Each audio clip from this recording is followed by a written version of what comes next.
Părintele Damian era obișnuit cu apeluri târzii, oameni disperați care căutau ajutor spiritual, dar acel apel l-a tulburat profund. O voce subțire de copil șuiera disperată la telefon. Părinte, ne omoară, nu mai putem scăpa, vă rog, veniți. Apoi, un sunet ca un scrâșnet de unghii pe sticlă a umplut receptorul, urmat de un țipăt sfâșietor. Liniște.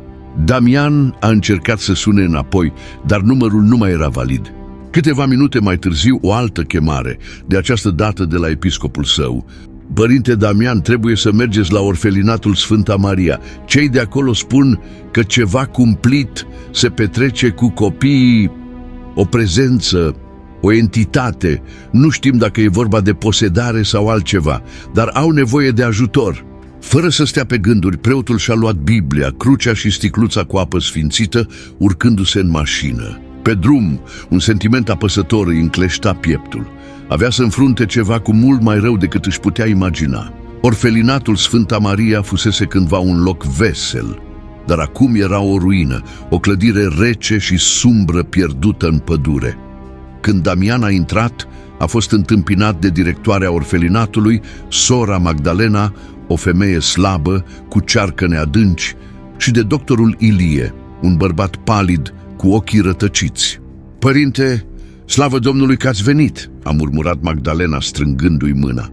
Ce se întâmplă aici? Doctorul a înghițit în sec. Ceva ne ia copiii, îi schimbă, îi face să dispară. Unii sunt găsiți în camerele lor cu ochii negri fără să mai vorbească, alții sunt pur și simplu trași în întuneric, iar noi nu-i mai găsim niciodată. Preotul a încremenit. Și nu ați chemat poliția? Sora Magdalena a făcut un pas înapoi. Nu pot face nimic. Aici nu e vorba de un criminal, părinte. E ceva malefic. Cineva sau ceva îi vrea. Damian și-a strâns crucea.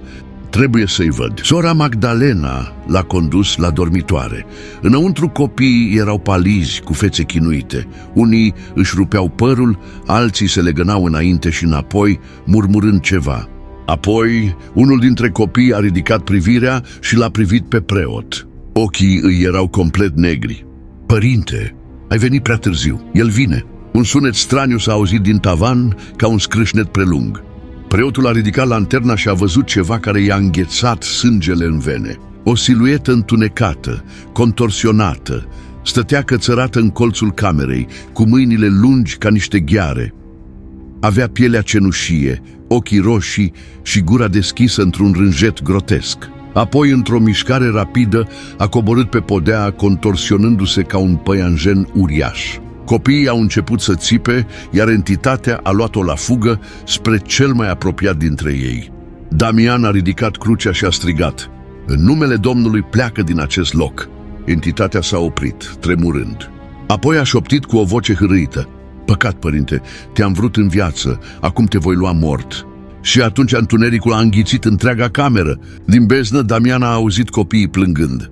Simțea o mână rece pe umăr. S-a întors și a văzut-o pe fetița în alb. Părinte, dacă nu plecați acum, o să vă ia și pe dumneavoastră.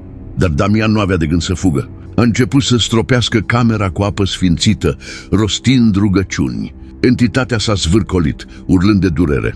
Dar ceva nu era în regulă. Nu funcționează, murmură Damian. Fetița și-a ridicat ochii spre el. Nu e un demon, părinte, e un blestem. Aici s-au făcut lucruri rele, copiii au fost sacrificați și sângele lor l-a adus aici. Preotul Damian a simțit cum realitatea din jurul lui se cutremură la cuvintele fetiței. Un blestem, a repetat el încet. A privit în jur. Orfelinatul era un loc bântuit de suferință, dar cine și de ce l-a legat de un asemenea rău? Trebuie să aflu ce s-a întâmplat aici, altfel nu vom putea opri asta. Sora Magdalena i-a privit ochii hotărâți și i-a făcut semn să o urmeze. L-a dus într-o cameră mică, dosită, la capătul unui coridor. A scos o cheie veche din buzunar și a descuiat o ladă de lemn. Aici sunt dosarele vechi ale orfelinatului, dar sunt lucruri pe care nu vreți să le știți, părinte. Damian a început să răsfoiască hârtiile îngălbenite de timp. Apoi o foaie a atras atenția. 1990, tragedia de la Sfânta Maria.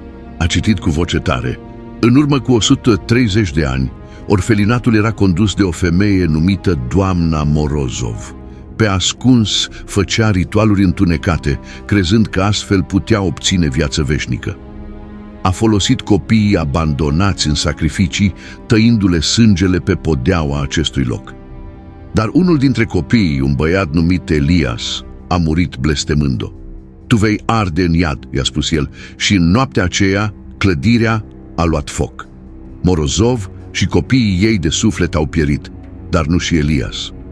Trupul lui nu a fost niciodată găsit, doar urmele arse ale mâinilor lui pe pereți. Damian a înghițit în sec. Copiii nu sunt posedați, sunt prinși în răzbunarea lui Elias.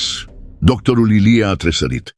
Părinte, asta înseamnă că el vrea să-și continue blestemul. Trebuie să-l oprim înainte să ia mai multe suflete. În acea noapte Damian a luat lanterna și a coborât în pivnița orfelinatului, acolo unde, conform actelor, avuseseră loc sacrificiile.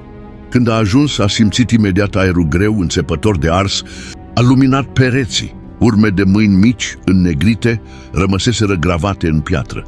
Apoi, un foșnet. Damian s-a întors brusc. În colțul întunecat al încăperii, un copil stătea cu spatele la el. Elias? A întrebat preotul. Copilul s-a întors încet. Avea ochii goi, ca două găuri negre, iar pielea părea arsă. Nimeni nu pleacă de aici, părinte. Apoi, umbre negre au început să se târască pe pereți, iar râsete stridente de copii s-au auzit în toată pivnița. Damian a fugit din pivniță, respirând sacadat. Trebuia să afle cum să-l oprească pe Elias. A continuat să caute în dosarele vechi până când a găsit un manuscris roșiatic, scris cu litere tremurânde. Blestemul lui Elias nu poate fi rupt prin exorcizare, căci nu e un demon, dar el a fost legat de această lume prin sânge și foc. Pentru a le libera, trebuie să-i găsești oasele și să le purifici în lumină sfântă. Damian și-a făcut cruce. Trebuie să-i găsim rămășițele. Sora Magdalena a tresărit. Dar unde sunt? Preotul și-a amintit urmele negre de mâini din pivniță, sub podea. Damian și câțiva voluntari au coborât în pivniță cu lopeți. Pereții scoteau sunete ciudate, ca niște șoapte distorsionate. După ore întregi de săpături, au găsit rămășițele arse ale unui copil. Un miros greu a umplut încăperea.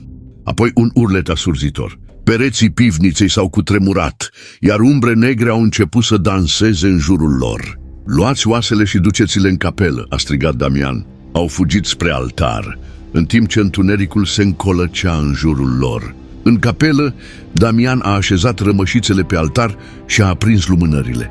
A ridicat crucea și a început să rostească rugăciuni. Dar atunci Elias a apărut în fața lui cu ochii plini de ură. Nu poți să mă oprești, părinte, ei m-au ucis. Trebuie să sufere. Damian și-a strâns crucea. Ai suferit destul, Elias. E timpul să te odihnești. Apoi a turnat apă sfințită peste rămășițele copilului. Elias a scos un țipăt sfâșietor, iar umbrele din jur s-au prăbușit într-o explozie de lumină. Timp de câteva secunde, Damian a văzut ceva incredibil.